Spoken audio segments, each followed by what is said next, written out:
মনোনয়ন আজি মই দাখিল কৰিছোঁ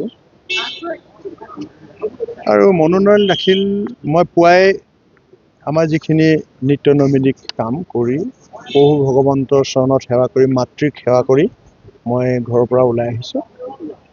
মই গাড়ীখনত অহা সময়ছোৱাত আগে পিছে হাজাৰ হাজাৰ অগণন জনতা তেখেতসকলে আমাক আগুৱাই লৈ আনি এই কাৰ্যালয়লৈকে আহিলে আৰু এই কথাটোৱে এটা অনুমান কৰিছে আৰু মই আশা কৰিছোঁ যে অনাগত দিনত এই নিৰ্বাচনত 9 তাৰিখৰ যি সিদ্ধান্ত সেইটো আমাৰ সপক্ষে হ'ব আৰু ভাৰতীয় জনতা পাৰ্টিৰ যিখিনি প্ৰতিষ্ঠান বিৰোধী ঢৌ দ্বিতীয়তে মূল্যবৃদ্ধিৰ পৰা ইত্যাদি কৰি অসমীয়াৰ যিটো অধিকাৰ খৰ্ব কৰাৰ দিশে তেখেতসকলে ডিলিমিটেশ্যনৰ পৰা আৰম্ভ কৰি বিভিন্ন ক্ষেত্ৰত অনীহা প্ৰকাশ কৰি যি কৰিছে তাৰ বিৰুদ্ধে আৰু গোলাঘাট সমষ্টিত বিশেষভাৱে 25টা বছৰ এগৰাকী মানুহে গোলাঘাট দখল কৰি আছে আৰু এই দখল কৰি থকা সময়ত গোলাঘাটত তেখেতসকলে আমাৰ যিবোৰ সমস্যা এই সমস্যাবোৰৰ কথা নকলে।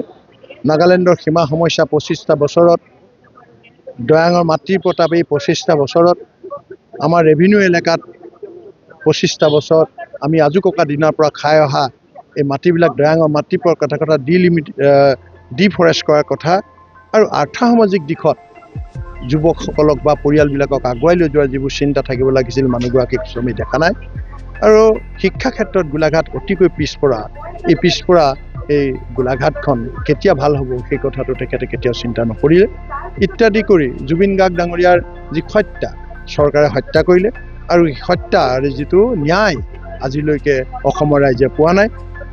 জন্ম হোৱা কেঁচুৱাটোৰ পৰা হয়তো বৃদ্ধ বনিতালৈকে সকলোৱে ভাবিছিল যে জুবিন গাৰ্গ ডাঙৰীয়া আমাৰ হিয়াৰ আমুঠো আছিল, এই হিয়াৰ আমুঠৰ ন্যায়টো পাম, কিন্তু ন্যায় নিদিলে ইত্যাদি ইত্যাদি কথাবোৰে মূল্যবৃদ্ধিয়েতো সকলোকে বিতৱস্ত কৰি তুলিছে। এটা দুখীয়া পৰিয়ালে প্ৰত্যেক মাহত একদম নিম্নতম দুখীয়া পৰিয়ালটোৱে প্ৰত্যেক মাহত মূল্যবৃদ্ধি হোৱাৰ কাৰণে 3,000 পৰা 4,000 বস্তু দাম কিনাত বেছি পুৱা শুই উঠাৰ পৰা ৰাতিলৈকে যিবোৰ বস্তু লাগে সেই বস্তুবোৰৰ ভিতৰত প্ৰায় 3,000 পৰা 4,000 টকা বেছিকৈ দিব লগা হৈছে। এইবিলাকে মানুহক আমনি কৰিছে। কেৱল আঁচনি দিবৰ কাৰণে অৰুণোদয় আৰু 10,000 টকীয়া ইত্যাদি ইত্যাদিৰ কাৰণে তেখেতসকলে 2,00,000 কোটি টকা লোন ল'লে। এই লোনবিলাকৰ যিটো বোজা এই লোনবিলাকৰ বোজাটো আমি গোটেই অসমৰ মানুহে আমি ভুগিব লাগিব।